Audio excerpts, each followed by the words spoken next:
राजस्थान के एक गांव में अदिति नाम की एक लड़की रहती थी।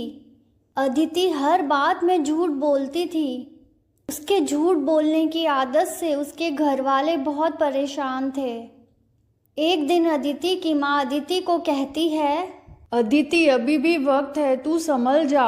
झूठ बोलने की भी कोई लिमिट होती है, इतना झूठ बोलेगी तो जिंदगी में पछताएगी। पर अदिति अपनी माँ की एक नहीं सुनती थी और कहती थी, अरे माँ, झूठ बोलने में ही भलाई है। सच्चा होना तो इस दुनिया में बहुत महंगा पड़ता है। अदिति की शादी दिल्ली में होती है। वहाँ पे उसे एक ऐसा पति मिलता है जिसे झूठ से बहुत सख्त नफरत होती है। शादी के कुछ दिन बीत जाते हैं और अदिति अपने हस्बैंड के पैसे लेती है और अपने लिए आईफोन ले आती है। अदिति के हाथ में इतना महंगा फोन देखकर मनोज पूछता है, अरे अदिति, तुम्हारे पास इतना महंगा फोन कैसे आया? अदिति मनोज को कहती है, अरे ये जो मुंह दिखाई में पैसे मिले थे ना, उसी से ही लिया है। अच्छा अदिति, तुम्हें इतने पैसे मिल गए कि तुमने आईफोन ले लिया? हाँ जी, इतने पैसे हो गए थे कि मैंने आईफोन ले लिया, पर आपको बताना भूल गई, मुझे माफ कीजिए।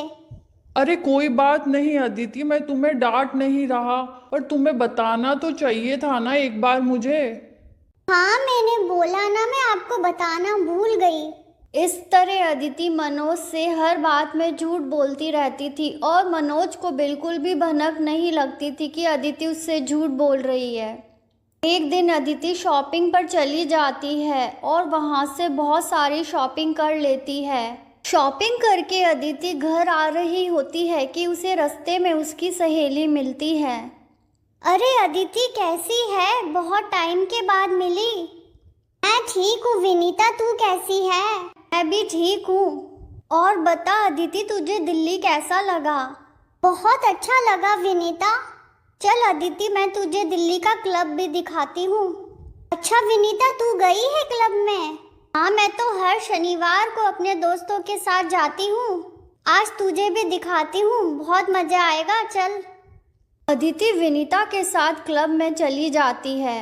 अदिति के पति का फोन आता है और अदिति उससे झूठ बोल देती है कि वो अपनी सहेली के घर पे है।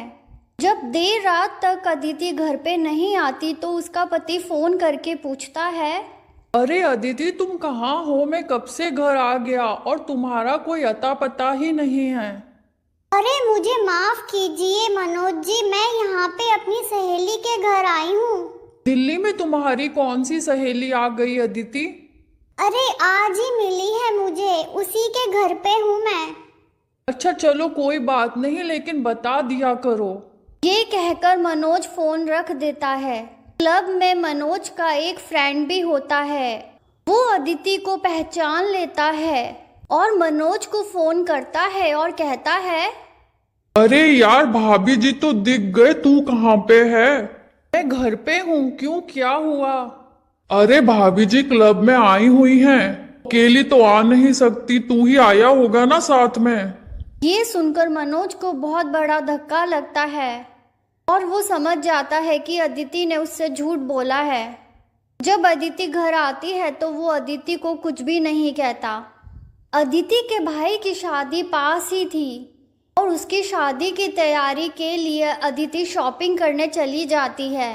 जब शॉपिंग करके अदिति वापस आ रही होती है तो रास्ते में एक चोर उसका पर्स चोरी कर लेता है और अदिति रोते हुए मनोज को फोन करती है और कहती है, मनोज जी, मेरा पर्स चोरी हो गया, चोर मेरे पैसे लेके भाग गया। इस बार अदिति सच बोल रही थी, पर मनोज को अदिति की बातों पे बिल्कुल भी विश्वास नहीं था और वो यही समझता रहा कि अदिति झूठ बोल रही है और उसने अदिति को बिना कुछ बोले ही फोन रख दिया। अरे मनोज जी ने तो फोन ही रख दिया, अब मैं क्या करूं, किससे मदद मांगूं? अब तक तो चोर भी निकल गया होगा पैसे लेके। और अदिति एक बेंच पर बैठ जाती है और रोने लगती है और कहती है, माँ सही कहती हैं, झूठ बोलना भी एक लिमिट तक ही सही है। आज मेरे झूठ बोलने की वजह से ही मनोज जी को मेरे ऊपर विश्वास नहीं हुआ, जबकि मैं आज सच बोल रही थी।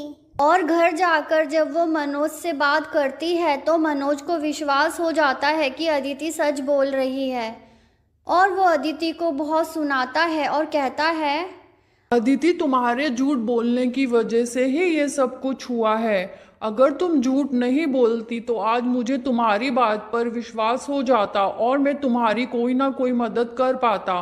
अब पछताने से क्या होगा। इस कहानी से हमें ये सबक मिलता है कि दुनिया में हमेशा ही सच्चे इंसान की ही वैल्यू होती है। झूठ बोलने वाले इंसान की कोई वैल्यू नहीं होती, क्योंकि कोई भी उस पर विश्वास नहीं करता अगर वो सच भी बोल रहा हो तो।